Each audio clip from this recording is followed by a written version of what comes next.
omu yekka ye yakafa ate aina obulwadde buno bwa Marburg. Tetunafunayo abalala.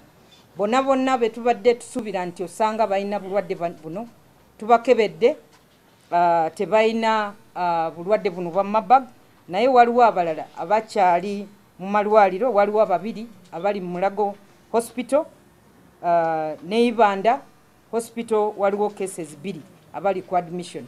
So tulindirira results ezinava mu kunoonyereza okulaba oba bano abantu bano balina buno bulwadde oba tebalina, naye tujja kugenda nga tutegeeza eggwanga bwe tufuna results.